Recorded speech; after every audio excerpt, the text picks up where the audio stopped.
Сиздер дагы көп эле жолу ойлонсоңуздар керек. Бул дүйнөдөн алыс, өзгөчө изоляцияда төрөлгөн бөбөк. Дүйнөдөгү эч кайсы жаныбар менен, эч кандай адам менен байланышпай чоңойтулса, кайсы тилде сүйлөмөк, дүйнөдөгү кайсы тилди колдонмок, деги эле кандай адам болуп чоңоймок? Кызык суроолор, чынбы? Бул суроолорду алгачкы жолу мен же сиз берип жаткан жоксуз. Канчалаган жылдар илгертен бери бул нерсени билүү үчүн көптөгөн окумуштуулар, көптөгөн адамдар кызыгып, атүгүл укмуштуудай эксперименттерди дагы жасап келишүүдө. Тарыхта бир эмес бир нече ирет жаңы төрөлгөн баланы сырткы дүйнөдөн изоляция кылышып, алар менен байланышуунун баардык түрүнө тыюу салуу жолдору менен жасалган эксперименттерге тилдин жоктугу эксперименти деп аталат. Бул сыноолорду жасоодо негизги максат адамга табияттан кайсыл тил берилген, же болбосо эң эски оригинал тил кайсы. Ошондой эле адам баласына эч нерсе үйрөтүлбөсө, ал эмнеге жөндөмдүү, ошону дагы билүү.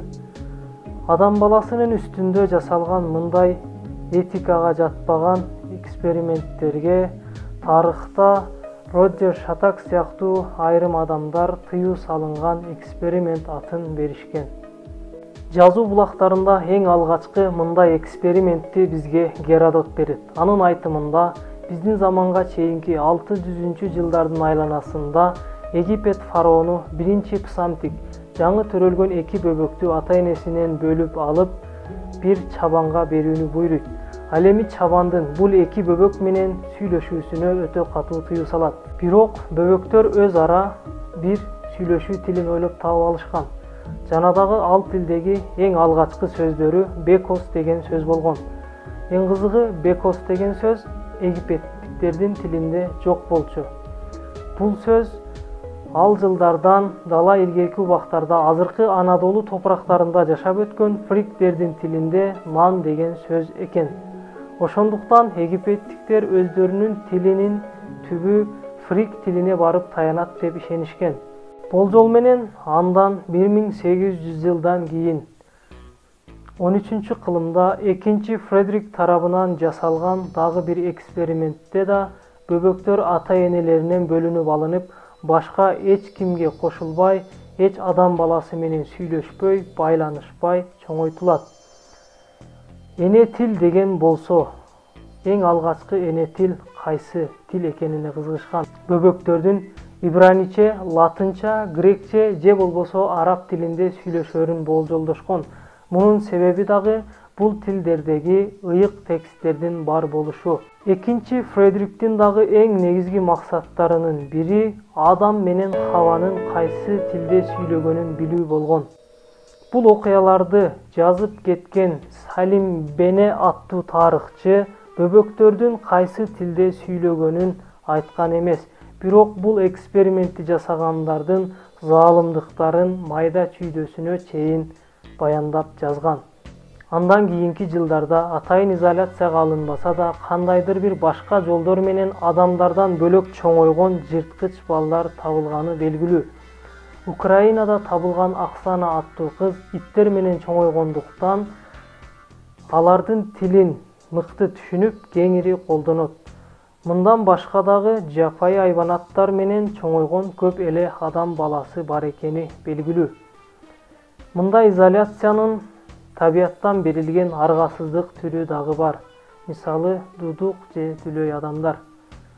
Бирок мындай адамдар, мындай балдар дагы өз ара тил ойлоп таба алышат жана табышкан. 1980 жылга чейин эч ким менен байланышпаган никарагуалык 100 бөбөктү бир бөлмөгө, бир жерге чогултуп, кыймыл аракет тилин үйрөтүүгө аракет кылышкан. Бирок алар бөбөктүктөн өтүп калганына байланыштуу аларга ал тилди үйрөтө алышкан эмес. Тескерисинче алар өз ара бир тил ойлоп табышып жана ошону колдонушкан. Аларды эксперимент кылып жаткан адамдар алардын тилин үйрөнүү үчүн аракетин жасай башташкан. Эң кызыгы, изилдөөлөрдүн жыйынтыгы боюнча алардын тили өтө бай жана өтө татаал тил болуп чыккан. Байланыш же мамиле үчүн чындыгында үнгө өтө деле көп муктаждыгыбыз жок. Til адам баласынын жашоосундагы эң маанилүү нерсе. Тил бир болууга, коомчулукка, диалогко муктаж. Лингвисттердин айтуусу боюнча, адам баласы маалымат алып, аны бөлүшүү үчүн тилге муктаж. Башкача айтканда, адам баласы маалымат алуу, билим алуу аркылуу азыктанат. Билгендерибизди башкаларга жеткирүү үчүн сүйлөө муктаждыгын сезет экенбиз. Тек ушул ишти гана жасаш үчүн 6300 түрлүү тил ойлоп таптырбыз. Бөбөктөрдү бир жерге бөлүп, дүйнөдөн алыс изоляцияда кармаганда эмнелер болоору тарых боюнча кызыгууларды жаратып изилденип келген. Бардык бул залым, этикага жатпаган эксперименттердин максаты эне тилдин булагын табуу үчүн, инсан болуунун эмне экенин түшүнүү үчүн жасалган. Балким бул нерселерди түшүнүүнүн эң жакшы жолу өзүбүздү изоляцияда кылууда жаткандыр. Кез-кезде өзүңүздү чөйрөңүздөн, коомчулуктан бөлүп алып, жалгыз калыңыз. Балким ошондо көбүрөөк ойлонорбуз. Ошондо ойлонгон сайын өзүбүздүн ким экенибизди, эмнеге жаралганыбызды, жашоодогу максатыбызды белгилеп алабыз. Бардык тилдердин түпкүрүндө, келип чыгышында ойлонуу жатары айдан ачык эмеспи?